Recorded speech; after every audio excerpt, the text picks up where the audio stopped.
another episode of Real Estate Renovators, the business advisory show for real estate professionals. My name's Chanel and this is Rex. How are you, Rexy? I'm a little bit disappointed and sad, unfortunately. Oh, here we go. So we have, as we all know, Melbourne is the auction state of the world, I think. We do more auctions per week than any other state or in any part of the world, which is great. Where are you going with this? Bear with me. So we've got the two best auctioneers in the state with us today, and I was going to have live auctions today. There was so much hype around it, and then someone stopped it. So we have no live auctions today. Why? Why did I stop it? Because you're not a team player. Is that right? I think so. Do you think, to our audience out there, Rex loves to tell everyone, Chanel's like my sister. Chanel's like my sister.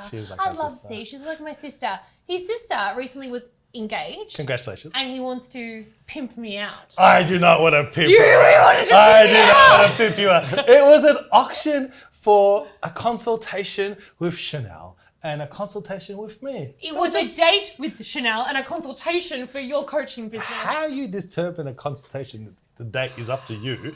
I thought it was a consultation. Anyway, moving swiftly along, we will showcase some auctioneering skills, and we're going to be auctioning off you today, actually, Rex. And we've actually all planned this prior, so it will be streamed live. If you'd like to auction off a date with Rex, it will be a non-romantic date because he is currently in a partnership. But anyway, moving swiftly along, it's no secret to anyone, Rex, one of my absolute favourite real estate brands and offices, Ray White in Cheltenham. Greg is also the senior REIV Auctioneer of the Year and the senior Ray White Group Auctioneer of the Year for Victoria. That all being said, you don't look so senior, my friend.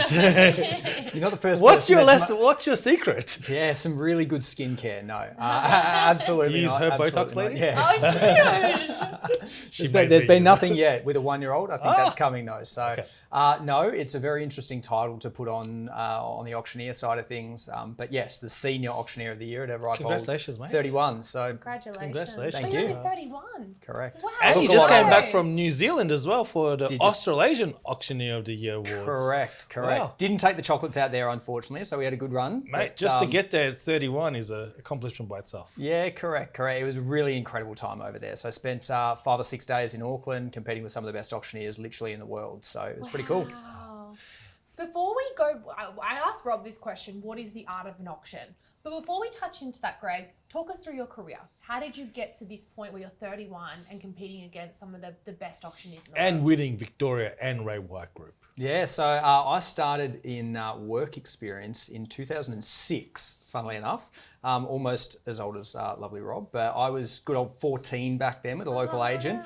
My mother had bought and sold a number of properties, and I said, hey, that guy drives a nice car and he's got a nice suit, so I want to be like him. And I'm more than happy to say it. I was a killer for that. So I started work experience there, then went back and worked there as soon as I finished year 12, so I was 17. I was the sales cadet. Back then, they've had a pay rise since I was there. That's for sure. I think I was on a ripe old 25,000 a year or something like that back then. Letterbox dropping, everything that you can imagine. The basics work. All the basics, but you learn it really, really well. So worked in that office for about 5 years, moved to another local office, was there for about 7 years and managed the office there. And at that time, I grew from just being in marketing all the way through to managing the office, but got a real keen love for auctions. And just the thrill of auctions.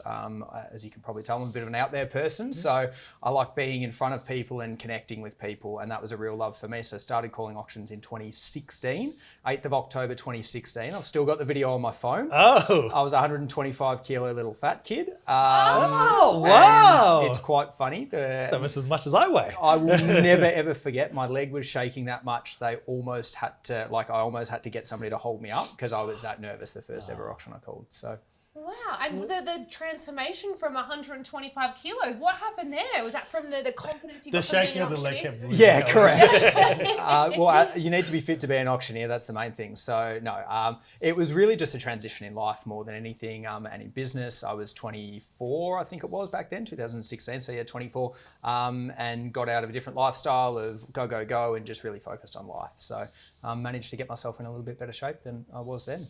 And starting an auction, being so nervous to where you're at now, what changed? Was there a training seminar involved? Was it continuously refining your skill set? Talk us through that. It's a really good question. So for me, it's a love, it's a passion, but I also view it as a business as well. And so for anybody, you want to be putting time into your business, time into getting better. So I spend a lot of time training. Literally after this, I'm going to go and do some more training this afternoon.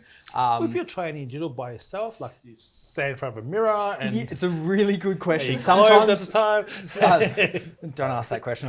Don't ask questions you don't want answers to. That's true. Sometimes it sounds crazy, but in a walk-in wardrobe, because then you can't move. And so you're enclosed into where you are. So you've got to be happy with yourself. But no, I've got some absolutely incredible mentors and people that I work with fairly religiously, almost on a weekly basis. And that doesn't stop. We've had 2 weeks off because we were away, but that's with some really good people in the auction scene. A gentleman by the name of Luke Benitzi-Otis, who's won the REIV a couple of times, Harry Lee, who's won the Australasians, Justin Nickerson, who's won it 3 times. They're very, very good mentors to me and people that I look up to and help. Oh, fantastic. And what is the art of being an exceptional auctioneer? What is the secret recipe? Yeah, really engaging with both sides. At the end of the day, and people sometimes don't understand it when I say this, but the best auction I feel is when you don't even know that there's an auctioneer there. It just felt like the flow between the buyer and the numbers being added up is just there, and the buyers almost take care of it itself. You're there as a facilitator, as an auctioneer. You're there to try and get them to where they want to go. You've got to have a bit of personality about it, and I try and lighten the mood. Realistically, everybody is pretty nervous or shitting themselves, as I like to say, but you've got to really engage people to make sure that they're comfortable, because at the end of the day, they're going to spend more if they're comfortable. So what happens when you get to auction day and no one bids? Like, you've ran an exceptional auction campaign, you've done everything you can do, you're up there, no one bids. Great question. The only person that knows how an auction is going to run realistically is the listing agent and the auctioneer themselves. So every auction that we go into, we are running it as if it's going to be the best auction in the world, because putting that energy into it can sometimes actually get energy back from other people. So at the end of the day, if you're going out there and going, oh, there's no bidders here today, this is going to be really average, my vendor's really high and there's no buyers, people pick up on that. For me, you've got to have energy. There's no off days. You can't have an off day as an auctioneer. You've got to be there with your energy. If no people bid, again, the best listing agents breed the best auctioneers, because you work together as a partnership to get both buyers and vendors in a place where they can transact. And that's really our job at the end of the day, is to try and help the two people come together. So if nobody bids, you've got to have some good paddy. You've got to have some good fun, some good jokes, and know the area. Again, I've been lucky enough that I've done contract auctioneers for a number of years, not just on my own properties. I've been out in places like Williams Landing, Epping, Preston, Point Cook, all the way down to St Andrews Beach, Rye, Sorrento, literally everywhere that you could think of. And so it actually helps you know Melbourne better as well. So you would say each demographic or each suburb you're in requires a different skill in auction. What does that consist of? Very much so. I've been lucky enough to call enough auctions in Glen Waverley and Mount Waverley, and for most people that know, that's a heavily Asian area, which they have a very different way of liking being spoken to, and how they bid and how they track their bids on a big board with butcher's paper, etc. Ah, right. I speak quite quickly. Some of the bigger agents Do you speak Mandarin? I don't speak Mandarin, but I speak quite quickly, and I'm a very Anglo-Saxon looking person. I usually get looked at like I'm an alien, because I'm out there going quick and making funny jokes, and they're going, what is this bloke saying? So you've got to really pick up on the vibe of the buyers and the agents, and also your interaction with an auctioneer as an agent is key, because you can feed off them, and they're the ones that are signalling to you how to run that course. You've done 1,100 auctions. Yep. Or more now. Roughly. 1,100 auctions. At Roughly. 31. Whoa. Roughly. When you go, and you still list yourself? Correct. So I'm back on listing and calling my own auctions. I'm not calling as many auctions as I was. When you sit with a vendor, how do you pitch an auction over a private campaign? Yeah, I actually heard something the other day, which is the best example of it. An auction process is about a process, not about the day itself. For me, it doesn't bother me if we sell a day into the campaign, a week before auction, an hour before auction, or on auction day. It's the process to get both buyer and seller in a scenario where they're happy to transact. The auction process is the only one that opens you up to private sale and expressions of interest and auction all in one, realistically. So you're covering every single base that you can to try and sell the home for the most amount of money possible.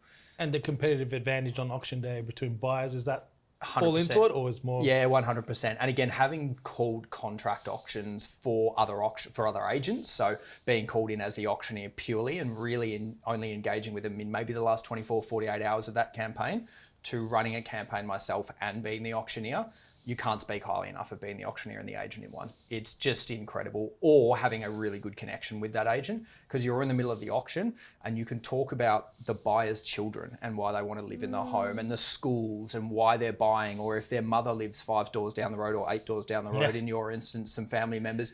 You've got to know the tell points to be able to tug on those emotional heartstrings. And it sounds really bad, but at the end of the day, we work for the vendor.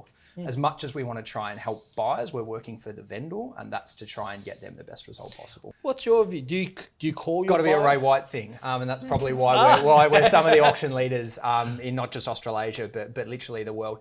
For me, if you've got some familiarity with a buyer, again, it breaks down some of those walls. At the end of the day, a buyer that rocks up to auction day is probably thinking, I don't really want to speak to that auctioneer because they're going to make me pay more money. Yeah.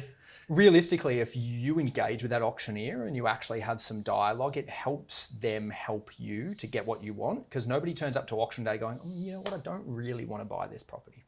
If you're there to bid, you're there because you want to buy the home, and the only person that can help you is the auctioneer. Unless you're me. Unless you're you. Yeah. So the engagement between those two parties is really, really important. Again, in my own campaigns, I'm speaking with buyers very regularly, so that's a little bit different. But if I am helping other people in the office, I will speak with the buyers. They're key buyers mainly people that have made themselves known, to really understand why they're buying the home. Because again, that integral knowledge of why they're trying to buy the home and what it's achieving, what problem it's solving for them, is the key to success realistically. It's always knowing the why, isn't it? It is. It is. Fantastic. Thank you so much for sharing your wisdom with us today. We appreciate it so incredibly much. Thank you guys. Who Really knows what we've appreciate been your time. engaged with?